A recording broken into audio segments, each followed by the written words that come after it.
Well, this is off to a fantastic start. Okay.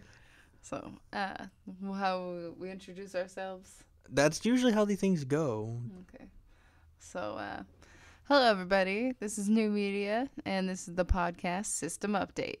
This is Kayla Madera, And I'm Adam Shoemake. and we are going to pretty much scan a Game Informer, throw facts at you, and talk about random things that we feel are, I guess, important to the gaming society. Very important stuff. So, the first thing we're going to do, if everyone has their books today, open up to the first page of your Game Informer. We're going to go over the products. So, first off, we're going over one product that I thought was actually really interesting, and it's by GAEMS. And how did you pronounce that? Games. I don't know. I never attempted to pronounce the company name. And so, of course, when you look up in your Game Informer, you open up to the first page, and it is the Power Up Rewards kind of like Save Now bundles. So this item on here is the Vanguard Personal Gaming Environment. And this one that it shows in the book actually costs around $350. So it'll be a lot of money. But we have Adam here who has a system much like it. And it is... And then what is the name of yours? The G155 Century. Yeah. And that one cost you around, what, $200? Yeah, $200. I got it a little cheaper because I had a coupon. Yeah. So what can you tell us about it so people can understand the product? It's a personal gaming environment. Mine comes with if I remember correctly, a 13-inch LED screen that broadcasts in 1080p when you're just on the menus. But when you plug up your systems and stuff, it goes down to 720. But that really doesn't affect like the gameplay because even in like Halo and stuff, it's really crisp and really clear. The audio is very nice. What system have you been using with it? I use my PS3 and my 360 mostly. I don't really take my Xbox One out of the house very much. It just stays there. Yeah, mine's starting to look like an antique getting dust because it's on the bottom shelf.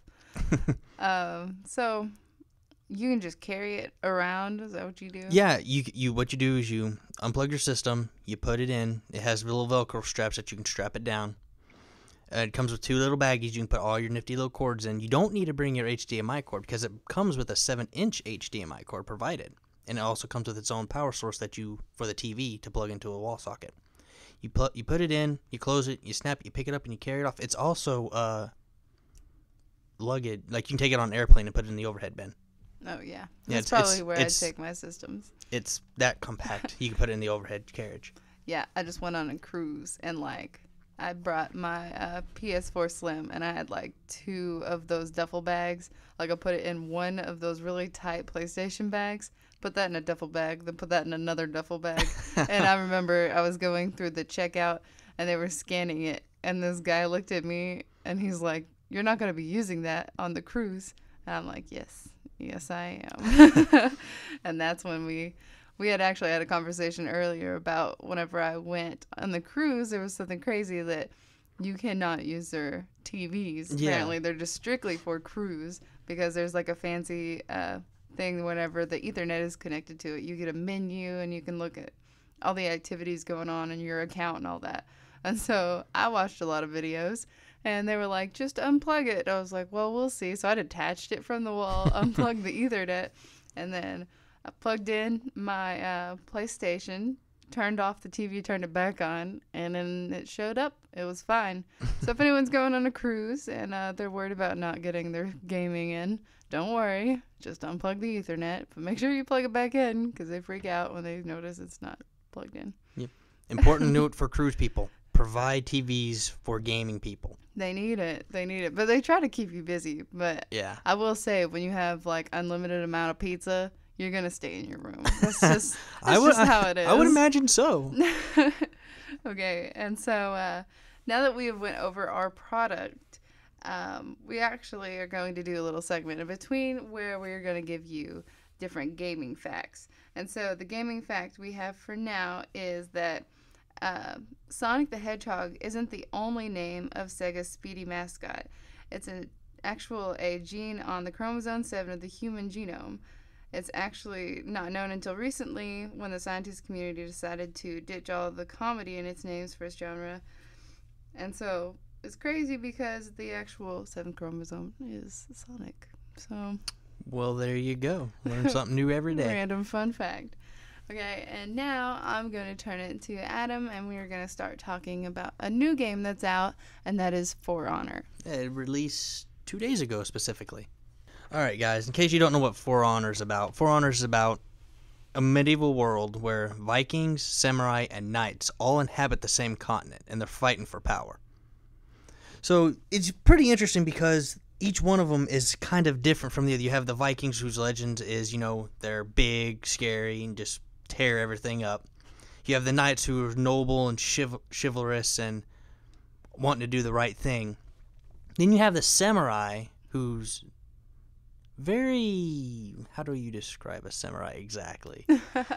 Well, the samurais, from what I observed from playing the beta, was they were more of like a pride unit. They were very They were prideful. the last ones who came in. And what's crazy, though, is when I played the beta, the beginning of it, the war had started. Like, it just started. Yeah. And at first, you see a knight and a Viking, because they're the big popular ones.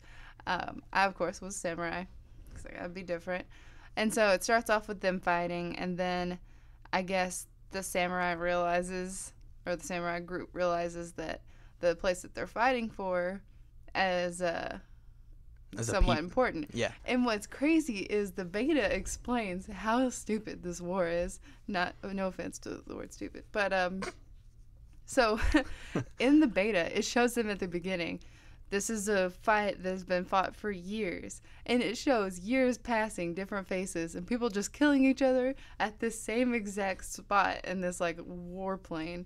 And there's dead bodies everywhere, from like just dead bodies to like skeletons and armor. People are still fighting, and then the narrator's like, but no one beckons to question why we're even fighting. And they slowly stop fighting, and they're like really tired and all that. Yeah, I remember watching that. Yeah. And then out of nowhere, someone's like, oh, I feel like I should push this fight a little bit more. Yeah, Athena, then, isn't it? Yeah. And then that's what the gods come in, and they're just like, someone gets hit, everyone's mad again, and then the war begins for a few more centuries.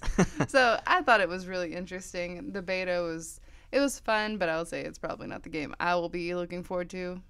Yeah. I know when I was doing research on For Honor, I noticed that when the developers were talking about it, it's like it actually depends on where you strike your opponent, and like angles and stuff. Because if you strike them, if you take your sword and you hit them in the armor plate, they're not going to take a whole lot of damage. So you actually have to calculate where you're going to go. You have to take into account what character you're playing as, stamina, armor, health, so on and so forth. So it's really less of a hack and slash, as some would say, and it's more of a strategic one-on-one fight. Yeah, I will say I went in this kind of like Dante's Inferno idea, and I was really mad because the beta hasn't not been out that long. I'll say it's been like 2 months, and it's off and on. You have to like pre-register to even get the beta. Yeah. And so I was all excited. I got it, and I was like, woohoo, I get to be a samurai. I get up there, and there's people who probably been registering for this game like every single time there's an option. Yeah. And they're just like murdering everyone around you. And it does have a solo campaign, but you can play with other people. And one thing that made me so mad is there is so much thought. When you attack somebody, there's so much thought you have to put into it. If their sword is above their head, you have to put your sword down to block the area that they're going to hit. And it's like, wherever your sword is how you block. And it's pretty much like you guys doing rock, paper, scissors and not actually stopping because you can see each other's movements. Yeah. And so you're just like throwing your sword around until one of them just gets mad and just like hits you. And I will say that some things I don't find, some of them was kind of difficult. Like somebody had a Viking that was huge. Like, I mean, colossal. And he was just going through there and destroying people. I ran, I won't lie. I ran. It was a sad point of a samurai's life. But I ran, and with a samurai, you have such speed. With a Viking, you just get knocked out. So you're like, ooh, I'm a samurai, so I can hit them faster than they can dodge me. But then you're like, if you cannot dodge them, you are out. You are boned. I took 2 hits by a hammer and I died. I won't lie, I died in a beta. It's possible. much like most gamers won't admit they died during the tutorial. Oh yeah. Everyone does it at least once in See, their I life. quoted that whole thing that gamers do. Yeah, I saw that this morning. And then another crazy thing is, it's mostly when you're fighting like captains, and of course you can fight computer captains, and then it goes back to the whole like that newer version of like fighting where people just swing and then apparently it hits everyone around you. So I'm getting the feeling like if you could call it a strategic hack and slash, it fit that it's still, really like the grunts and stuff. It's still a hack and slash. Like Yeah. I could tell you, for me to get to like the actual people leader of the campaigns and stuff, I'd be like just throwing my sword around.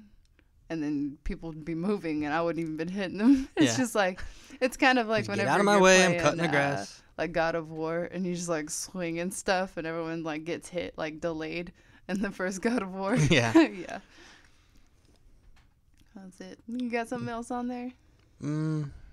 Other than there's within each faction there's a class. I don't remember the classes right now because my brain Yeah. is all fuzzy.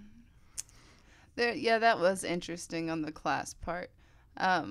Like with each one you choose, there is certain things that you can have. And that's one thing I noticed about like with the Viking and stuff, and talking about like the strength difference and the speed difference, that also adjusts your weapons. Yeah. So you don't have the same amount of weapons, and that's one thing that kind of messed with me. I will say one thing that's cool when looking it up, the storyline is based off of a history, like a tale from history. It's not just like a fantasy story that someone was like in the production room, like, hey man, we should just make a story about people constantly fighting, trying to stop, and then starting it again. So I thought that was really cool because it's kind of based off like mythology. Yeah. Having played it, would you say that each faction is very well balanced? Are you talking about on their own or together? Like on their own, like in the grand aspect of Viking versus Samurai versus Knight, would you say between the three of them the gameplay is really balanced? Yeah, I would say it's pretty balanced. I like the fact that it keeps it unique. Like if you're a Viking, you step heavy. If you're a samurai, you run and you can move fast. I think you have some like throwing knives and stuff as a samurai. Yeah, kunai. I did not do that much. I just wanted to kill things, so I didn't really go into it. The knight, of course, has his swords. If anyone had ever got a chance to play the beta, then they would be able to see all that stuff. And there's a lot of people who got the beta that's been putting videos online. So if you want to, before looking at gameplay for people who got early releases and stuff and that just yell the whole time. Yeah. Yeah. The rage yell. Yeah, you can just go and like just look up beta gameplay. And usually when people do the beta gameplays, they just go through everything from like characterization and all that. And each character that you choose from, or each hero, everyone apparently is a hero. You have no villains except for the woman who started the whole war again. But everyone's a hero, and every character you get to choose from has their own identity and name. And so I think really those cool. are the ones that are based But on you don't history. really see a lot of that in games anymore. No, it's just like it's like when I played Ark Survival, I was like, do I want to be the muscly man or do I want to be the scrawny man? So, but I don't know. It was a good experience, and I'm sure that it's a really good game. Of course, I'm just basing my ideas off of beta, and I don't think it's a game that I'm really into. The only games I've played kind of towards that is like the hack and slash. I've never really played Like Dynasty Warriors. Dynasty Warriors. That was really good. That one's a better strategy game, I think, because it's more of like a sandbox style. I don't know exactly. I mean, I ran all over the place expecting this place to be an open world, and I don't know if it is or not, but it was huge. And I was like going up in the castle and hitting people. So, but I don't know. I could see it doing well when it comes out. Well, it's been out for 2 days, so I wonder what the sales are like. Oh yeah, I should probably look that up sometime. Probably. Who knows? That might be next week's thing. A review of the aftermath. I know a lot of people got it early because I was like, I think it was like 4 days or so when I got my beta, and I was like 4 days until it comes out, woohoo! And I looked up, and there were people that are already like playing through the actual game. And some countries Yeah. sell the game early, depending on actually where the game was produced. Yeah. And so the next thing I want to talk about is Mass Effect Andromeda. And I just want to pull up Game Informer and see kind of like what they have. I have a lot of information on it because I obsess over it. She does. Like, I remember one time we talked about, and like I was talking about Halo and you was talking about Mass Effect, and we wasn't listening to each other, but we was getting what the other one was saying. Yeah, we had that weird gamer connections. Mm-hmm. So Mass Effect, of course, I'm sure everyone by now who's a big fan, I've already been told it has nothing to do with any of the other Mass Effects, which kind of upset me, but I was like, you know what? I'm okay. I'm fine with it, I think. And so this one's on Xbox One and PS4. It's all new generation games, woohoo, 4K. Yeah. And I think it is still a one-player game, but like I think Mass Effect 3, you still have that online option to play with people. This is a BioWare game. It comes out this spring. Everyone says that that they had assumed what time that it would be out, and I was like, it's going to be in March 21st, like every other Mass Effect, which just seems like it should be. Yeah. If it doesn't, it's breaking culture. It's breaking life. It's like with the Halo 4. When Halo 4 was yeah. released, they did not release it in November. Yeah, they released it in October, and it was like, what in the hell's going on here? They broke the tradition. normality. Yeah, they broke the tradition. Yeah. I mean, I think any game in October, you're like, psh, like, oh, what was it? Gats Out of Hell. You're like, psh, yeah, that comes out in October. Yeah. Because it's pretty much a game out of a DLC. Everyone knows that you release games either in the spring, so people have something to play over the summer, or in late fall, so they have something to look forward to during the Christmas season. Yeah, and then everyone's like, well, dang, I can't get a game in October that my kid wants, and then make them wait until December. Yeah, that's just mean. Yeah. That's mean, parents. Don't do that to your kids. So some kids got double gamed. Yeah, and he's like, I'm going to give this one to my friend. Yeah, I got that as an early Christmas gift. I was slightly disappointed. Yeah.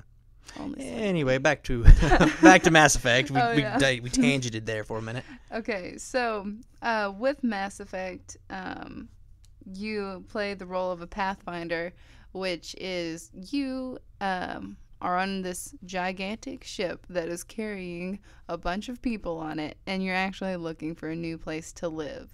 And what the story says is like you wake up before other people do, and you're still trying to figure out where exactly people can live. You play as a rider. You can play male or female. There is actually a lot of family base in this. If you choose a female, you still have the male counterpart in the game. Same way, vice versa. If you choose a male, you get the female counterpart. This is your twin sibling, actually. And what happens is your sibling stays in its cryo stage, so they just never wake up. They're still alive, but they're just sleeping with everyone else. Another thing about it is the giant open world. Like, it's crazy. And I don't want to say this as being rude, because there's going to be a lot of name drops and a lot of game hate and game love in these conversations. But it's what my fiance had called what was that game that came out where you can go explore planets and stuff? Oh, No Man's Sky. Okay. He was like, because I own No Man's Sky, and I beat the game, and I was like, well, this is unsatisfying. So it's like No Man's Sky, what it should have been.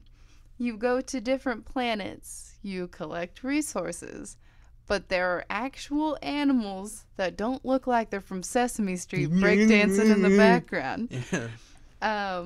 You don't constantly just feel under fire every time you go to a building. Of course, these are all new species, new locations, so people are going to be all angry and stuff about you being there. Yeah. Especially since you're like the only human in this entire area. Wow.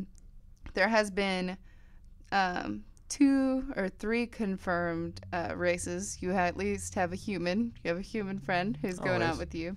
you have an Asari, and then as everyone's seen from the like gameplay trailers and all that, you have a Krogan. I think one thing that people really tried to focus on was the fact that you get your custom character. And they tried to focus on Ryder as a new you, and that's why they kind of didn't link it to the past Mass Effects. When you watch the trailers and stuff, though, I'm sure the first one, I don't know if you've seen the first trailer, have you? I might have. The one where it's like, it has an N7 character, and then the whole slideshow and like the country song in the background. Yeah, I've seen that one. So that guy right there is actually your father. That's your character's father. Whoa. And he is Eric Ryder. He's the first Pathfinder. But there's more to that story, of course, than what they're bargaining with. As for who the antagonist would be, I'm unaware if it is the father or if it's somebody else. I was just kind of curious to why the father in all of the trailers shows up in an N7 uniform away from them. Yeah. Because I know he's the original Pathfinder, but it just makes me wonder kind of like the distance-wise of what's different. At least a lot to the imagination. Yeah, and that's one thing that when they first came out, they're like, hey guys, we're making a new Mass Effect 6 years later, or 5 years later. And I was like, woohoo, let's see some stuff. And their first trailer was like, art. It was like, look at this purple landscape. Look at this fire landscape. And then this water landscape with purple trees. And then it was them talking in the background. I was like, man, they aren't ready. They haven't even started. And they're telling us about it. I was so mad. I was like, oh, I'm going to have to wait for like 2 years. Who knows? You might end up finding Namek. Oh, I'm hoping that it's not as bad as like No Man's Sky. Yeah. Because you know how many times it got pushed? No Man's Sky got so pushed. And then it came out too early and like had updates so fast. Like I remember reading about an update and then looking at my game and it's already updated 2 more past that. I was like, you guys need to get your articles up because this thing's updating constantly. Yeah. But I'm just hoping Andromeda does really well. I have high hopes for it. I'm excited about it. I'm a Mass Effect love. You're a Mass Effect junkie. Yeah, I'm obsessive. I'm a Halo junkie, and we won't talk about Halo 5. We will not talk about Halo 5. It's hard to be a Halo yeah, any more junkie.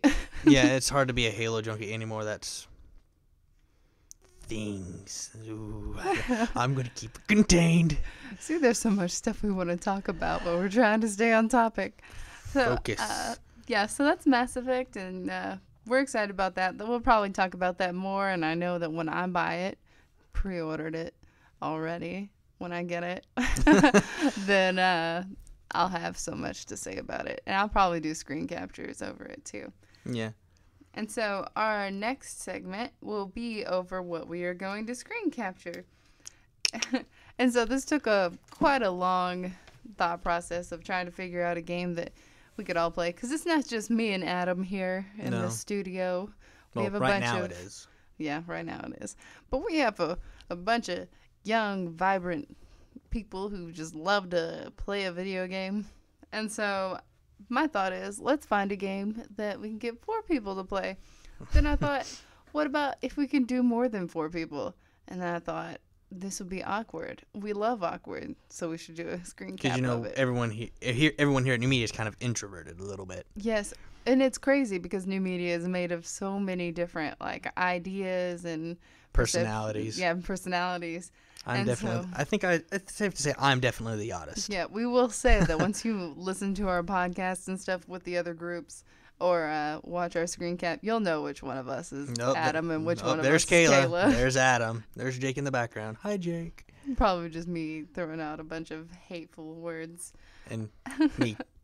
With me, there'll be a lot of weird sound effects to cover up cuss words because I develop Tourette's when I play video games. We had spoke about trying to come up with sound effects for Adam's cussing, and so I was like, well, how about like Star Wars? And I was like, yeah, that seems like it's fast enough and it can cover it.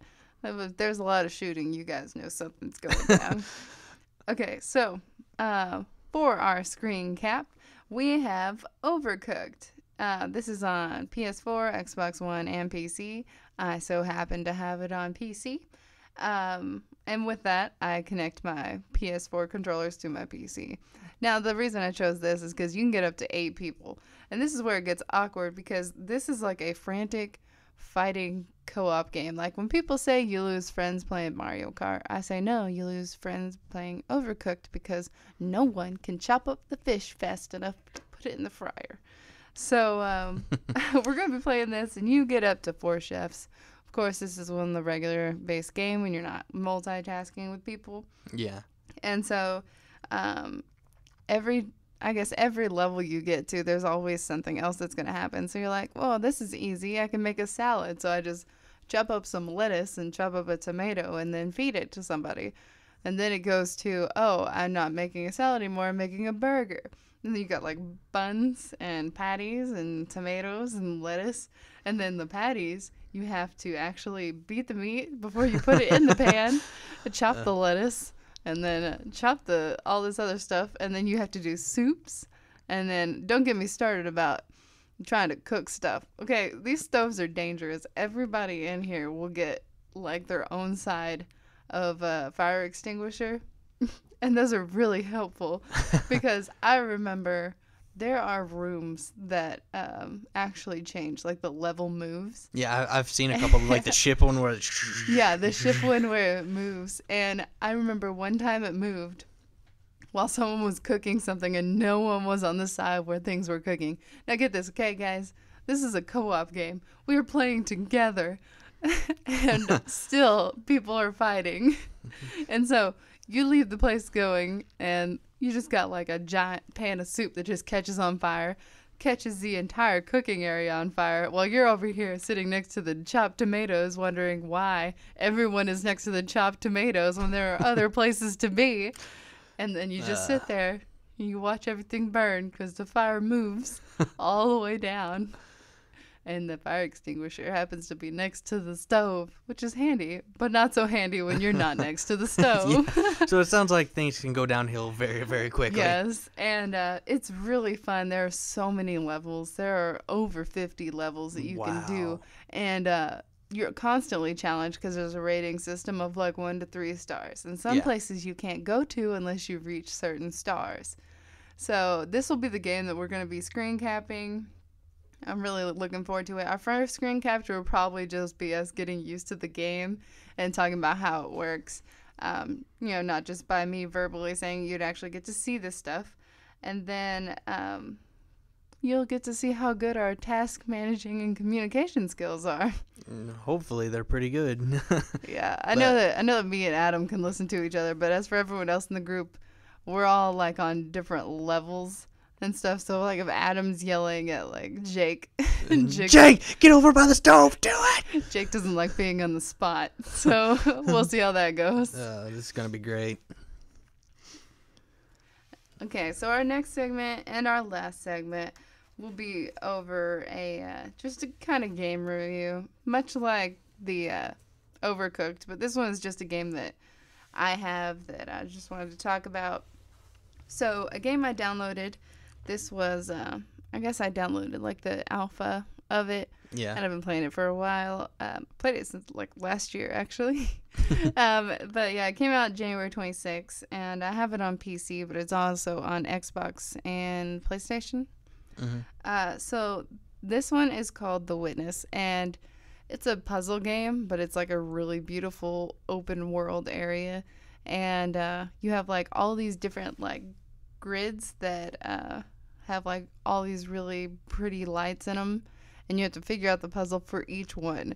So it'd be like, oh, well, connect these dots, and then you'd be like, okay, I can connect these dots, and it's really easy at the beginning, and then you get like different shapes into it, shapes that do certain things, or there'll be a grid there and you have no idea, like all the dots are lit up but you don't know how to connect them, and it'll be like a tree where you have to connect the like points where the branches are, and it just gets really intense after that. But it's a very beautiful game. Lots of sounds, shapes, colors, makes you think a lot. I know I skipped a few places due to the thinking. There's actual ones where the environment is the puzzle. Like I was on a boat and I was like, hey, look, there's a dot, and then I held my cursor over it and it lit up, and it went like over the bridge and like pinged up on this like tower, and I was like, oh Lord, they're on the walls and the mountains and everything. And you really don't really know what to do about it. You just like look for the reflection, and then you're like, hey, there's a spot. But it's really intense. I can say I haven't beat it, and I've had it for over 4 months, the alpha. It's very difficult. It sounds pretty difficult. But what motivated me is I had someone who also owned the game that would sit next to me, and I would try to beat them and try to do the puzzles faster. So that might be a better motivation. But it's very peaceful. It's kind of like Flower or Journey. You know, it's just like a game to keep you busy and keep you doing stuff. It's a really good game, and you guys should check it out. Yeah, helps you build your critical thinking skills. Oh, yeah. Let's see, what else do we have on the agenda today over there by you? I think that is all. Really, that's it? Yeah, that's it. Alrighty then. This has been New Media's System Update. System Update. I gotta remember that. This is Kayla Madera. And this is Adam Shoemake. And hopefully you'll tune into us and try to catch that screen cap. We're going to try to open up in like a YouTube playlist just for us, and it'll be labeled as System Update. And then for our screen caps, it'll be System Update : screen caps. Just kind of keep it simple. If you guys think we should change that, let us know. You can go to our Facebook at facebook.com/newmedia@UAFS. And you can also find us on YouTube at youtube.com/newmedia@UAFS. All right.